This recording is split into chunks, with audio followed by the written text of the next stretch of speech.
Salut tout le monde, aujourd'hui on vous partage une recette très gourmande, celle des beignets. Nous on a mis quelques zestes d'orange et un trait de rhum pour donner du goût, mais vous pouvez le remplacer par de la vanille et de la fleur d'oranger par exemple, c'est selon vos goûts. La pâte à beignets c'est plus ou moins le même principe que la pâte à brioche, sauf que les proportions changent et surtout on va la frire. Je vous montre tout ça en vidéo, c'est parti. Pour cette recette de pâte à beignets, vous aurez besoin de 80 g de lait, 15 g de levure fraîche, 50 g d'œufs, 10 g de rhum, 250 g de farine T45, 50 g de sucre, 1 g de sel, 50 g de beurre et un demi-zeste d'orange. Tout d'abord on verse le lait et on émiette la levure. Et ensuite on peut ajouter la farine, l'œuf, le sucre, le rhum, le sel et le zeste d'orange. Et c'est parti pour pétrir pendant 4 minutes en première vitesse. A la fin du timer, on peut ajouter le beurre légèrement ramolli et on poursuit pendant 6 minutes en deuxième vitesse.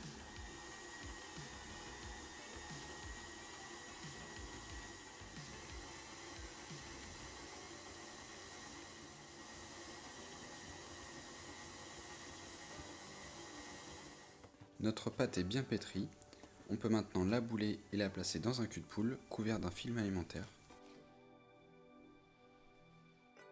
On va le placer dans le four préchauffé avec un bol d'eau chaude et on va le laisser pousser 2 heures à 27 degrés.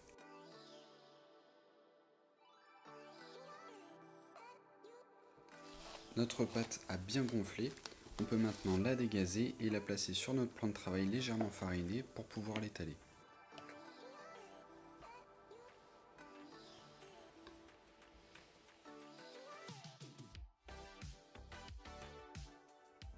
Lorsqu'on a une épaisseur d'environ 1 cm, on peut détailler nos beignets à l'aide d'un emporte-pièce rond de 8 cm de diamètre. On réserve les chutes pour pouvoir les réétaler par la suite. Et on place nos beignets sur une plaque avec un tapis silicone légèrement fariné. Et c'est reparti pour 1 heure de pousse à 27 degrés.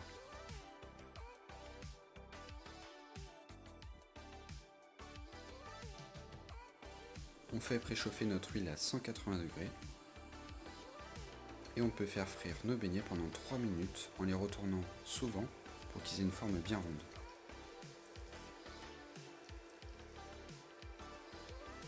Lorsqu'il a une couleur bien dorée comme ceci, on peut les placer sur une feuille de papier absorbant.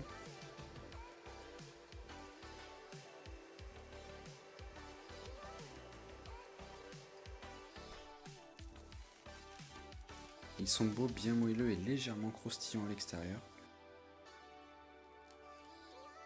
Quand ils sont froids, vous pouvez les creuser à l'aide d'une douille et les garnir de confiture ou de pâte à tartiner.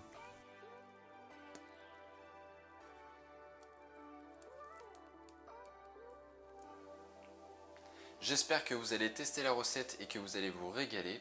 N'oubliez pas de vous abonner pour être averti de nos prochaines vidéos. Et moi je vous dis à la semaine prochaine pour une nouvelle recette. Salut!